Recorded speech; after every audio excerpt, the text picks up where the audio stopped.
নমস্কার, আমাদের ছোট্ট রান্নাঘরে আরও একটা দারুণ টেস্টি সুস্বাদু রেসিপি নিয়ে হাজির হলাম। নাম পুরভরা পাঁপড়ের কারি। এই রেসিপিটা এর আগে খেয়েছো কিনা অবশ্যই জানিও। ছোট থেকেই পাঁপড় আমার অনেক পছন্দের। নিরামিষ বা আমিষ দিনে মা যখনই এই পাঁপড়ের তরকারি করতো তখন ভাতটা একটু বেশিই খেতাম। তবে আজকে এই পাঁপড়ের কারিটা একটু অন্যরকম ভাবে বানাবো। তার জন্য গোল পাঁপড় 7টা নিয়েছি, বড় সাইজের। আর মশলার জন্য ধনেপাতা, কাঁচা লঙ্কা, টমেটো আর পেঁয়াজ আগে থেকে কেটে রেখেছিলাম। কড়াইতে সাদা তেল দিয়ে জিরে আর শুকনো লঙ্কা ফোড়ন দিয়ে পেঁয়াজটা ভেজে নেব। তোমরা যদি চাও এখানে সাদা তেলের পরিবর্তে কিন্তু সরষের তেলেও রান্নাটা করতে পারো। পেঁয়াজটা একটু ভালো করে ভাজা করে দিয়ে দিচ্ছি নুন। নুনটা দিয়ে দিলে চটপট ভাজাও হয়ে যায়, তেমনি মশলাটা নরমও হয়ে যায়। টমেটো আর কাঁচা লঙ্কাটা দিয়ে আর একটু নেড়ে চেড়ে ভালো করে ভাজা করে নেব। টমেটো দিলে গ্রেভিটা খুব সুন্দর হয় পেঁয়াজের সঙ্গে ভেজে নিলে। আর এখন একটু চিনি দিয়ে দিচ্ছি। যে কোনো রান্নাতেই চিনিটা দিয়ে দিলে স্বাদের ব্যালেন্সটা খুব সুন্দর হয়ে যায়।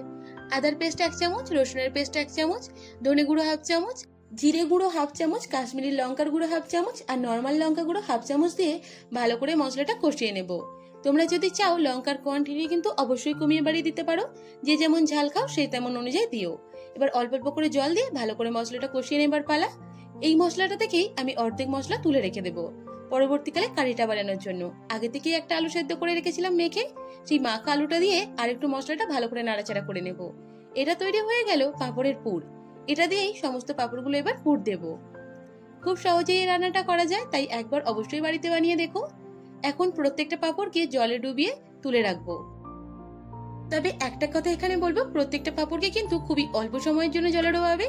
আর জলে ডোবানোর পর দুটো ডিশ নেবে, দুটো ডিশে অল্প অল্প করে রেখে দেবে পাঁপড়। একসঙ্গে প্রত্যেকটা পাঁপড় রাখতে গেলে পরবর্তীকালে কিন্তু জড়িয়ে যায়, যেটা আমার হয়েছিল। একসঙ্গে 7টা পাঁপড় রাখার পর নিচের যে পাঁপড়গুলো ছিল সেটা কিন্তু অনেকটাই জড়িয়ে গিয়েছিল। তাই আগে থেকেই তোমাদের বলে দিলাম, আর বেশিক্ষণ ডুবিয়ে রাখার কোনো দরকার নেই। একবার করে ডুবিয়ে জাস্ট তুলে নেব, আর কিছুই না।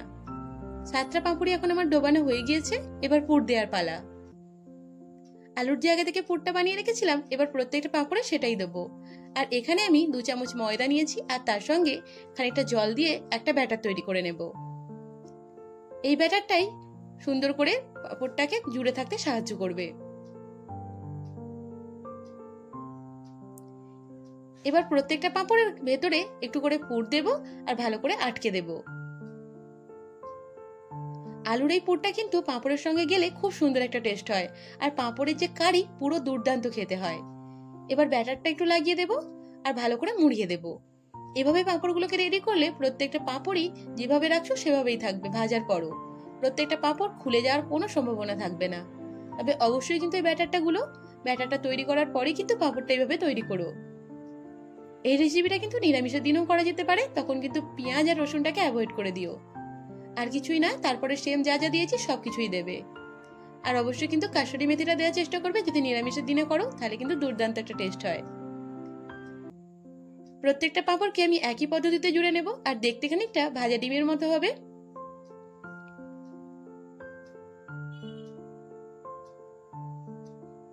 এবার কড়াইতে সাদা তেল দিয়ে দিয়েছি, আর পাঁপড়গুলো এবার ভেজে নেওয়ার পালা। একটা করে পাঁপড় দেবো আর সুন্দর করে ভেজে নেব। একটা করে দিলে সুন্দর করে ভাজা হয়। এপে আর সোপাশ ভালো করে ভেজে নেব। একবারে লাল লাল করে ভাজার কোনো দরকার নেই, মোটামুটি ভাজা হয়ে গেলেই তুলে নেব। এইভাবেই 7টা পাঁপড় আমি পরপর ভেজে নেব। এই রেসিপিটা অন্যান্য অনেক রেসিপির থেকেই একদম আলাদা খেতে হয়, তবে অবশ্যই একবার বাড়িতে ট্রাই করো। 7টা পাঁপড়ই আমার ভাজা হয়ে গিয়েছে, আর দেখতে খানিকটা ভাজা ডিমের মতো হয়েছে। এবার কড়াইতে সাদা তেল দিয়ে মশলাটা দিয়ে দেব। আগে থেকে যে তৈরি করে রেখেছিলাম মশলাটা, ওটা দিয়ে দিলাম। গ্রেভিটা একটু বেশি করার জন্য আমি তেলটা অ্যাড করেছি। তোমরা যদি চাও তেলটা না দিতেও পারো। আর একটুখানি লঙ্কা আর হলুদের পেস্ট আমি তৈরি করে রেখেছিলাম, সেটাও দিয়ে দিলাম। আমার মনে হচ্ছিল খানিকটা যেন কম হয়েছে।